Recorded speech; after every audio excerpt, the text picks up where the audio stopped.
A sugestão de hoje na saleta de leitura é para aqueles que gostam de ler sobre educação. É mais uma vez um fascículo da coleção Na Sala de Aula, do professor Celso Antunes, editora Vozes, dessa vez centrando-se na criatividade na sala de aula. Ele inicia dizendo que entende por criatividade e apresenta então uma definição, um conceito que está no glossário de bolso para professores da editora Vozes e que diz o seguinte: criatividade é a capacidade inerente a todo ser humano em criar e inventar coisas novas. Para alguns, significa também a capacidade das pessoas em divergirem dos padrões consagrados com vistas à criação do novo ou de novas formas de pensar.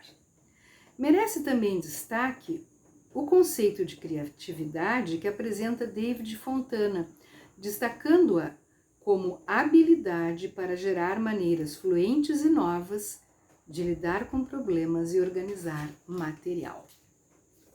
No capítulo seguinte, intitulado Criando um Clima para a Criatividade e um Ambiente de Estímulos para o Córtex Pré-Frontal, ele nos diz que é esse córtex pré-frontal a parte mais evoluída do cérebro e responsável, entre outros, pelo pensamento criativo. E ele diz que existem alguns princípios importantes para criar um clima capaz de manter o córtex pré-frontal saudável e que esses princípios são expressos em alguns procedimentos que ele então passa a apresentar e que são em número de 5. No capítulo seguinte, a criatividade no dia a dia, ele nos apresenta a informação já de conhecimento de muitos de que o nosso hemisfério esquerdo é o responsável pelas questões racionais e o nosso hemisfério direito responsável pela criatividade, pelos sonhos, pela fantasia. E ele então apresenta um esquema onde ele opõe atitudes das pessoas que agem por um e por outro hemisfério. Eu vou ler alguns para vocês poderem ter uma ideia. Hemisfério esquerdo. A pessoa argumenta de maneira lógica e seleciona fatos concretos e precisos. Hemisfério direito. A pessoa gosta de jogar conversa fora, sonhar de olhos abertos, pensar o impensável. Hemisfério esquerdo, preocupa-se com detalhes, organiza agendas, adora receitas perfeitas. Hemisfério direito, gosta da inovação, empolga-se com a criatividade, adora inventar pratos novos. E assim ele vai ao ponto em várias áreas, como agem as pessoas guiadas pelos dois hemisférios diferentes.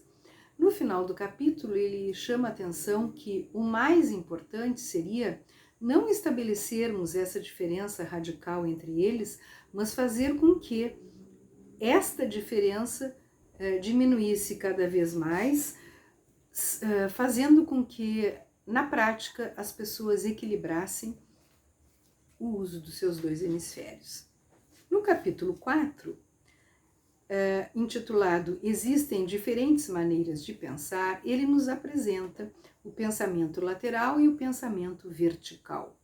O pensamento vertical está ligado ao hemisfério esquerdo, onde o que mais buscamos é olhar mentalmente em uma única direção, e para isso somos educados, colocando uma finalidade ao que se busca e construindo pistas que justifiquem uma meta. Já o pensamento lateral é aquele pensamento que vai nos levar a não desacreditar as coisas importantes do pensamento vertical, mas reconhecendo o seu valor, nos leva a acreditar que em alguns instantes previamente programados, é necessário fugir do costumeiro, pensar o impensável, deixar o pensamento divagar por ideias distantes e não se prender apenas ao certo e ao errado, buscando alternativas insondáveis e ideias interessantes. Ele diz que isso acontece às vezes de modo involuntário, mas que seria papel da escola programar momentos em que a utilização do pensamento lateral fosse algo a ser feito deliberadamente. Ele dá um exemplo de atividades de criação, né, que seriam interessantes, como, por exemplo, solicitar aos alunos que projetassem coisas impossíveis, como uma máquina de fabricar sonhos ou um relógio que, em lugar das horas, marcasse outras coisas. E na sequência do seu raciocínio, ele fala sobre um autor, Rodari, que concebe a criatividade como o feliz encontro da inteligência com a fantasia, e assim desenvolve interessantes estímulos à criatividade através de exercícios. Entre outros, oferece o desafio da criação de uma história ou poesia partindo de um binômio absurdo, por exemplo, lanterna, cachorro. E na conclusão do capítulo ele volta a Piaget, quando diz que o autor, Piaget, enfatizava que a criatividade é sempre produto da abstração reflexiva e jamais da abstração empírica, pois enquanto esta última se limita a captar dos objetos, das pessoas ou dos conceitos a compreensão passiva da realidade, a abstração reflexiva consiste em destacar das ações ou operações novos aspectos, para deles fazer elementos de uma construção nova, conferindo-lhe uma outra organização. No capítulo seguinte, ele discute criatividade e inteligência.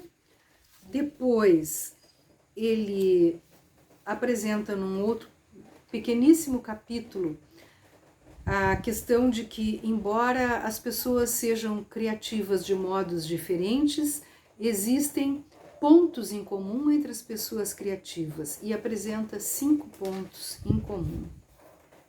Depois ele vai abordar o momento criativo na sala de aula, vai começar o capítulo 8 por uma pergunta: existem testes ou exercícios de criatividade? No capítulo 9 ele vai falar no fluxo criativo e no 10 sobre a criança criativa. E ele diz assim: estímulos para a mente sob certos aspectos identificam-se a estímulos para o corpo.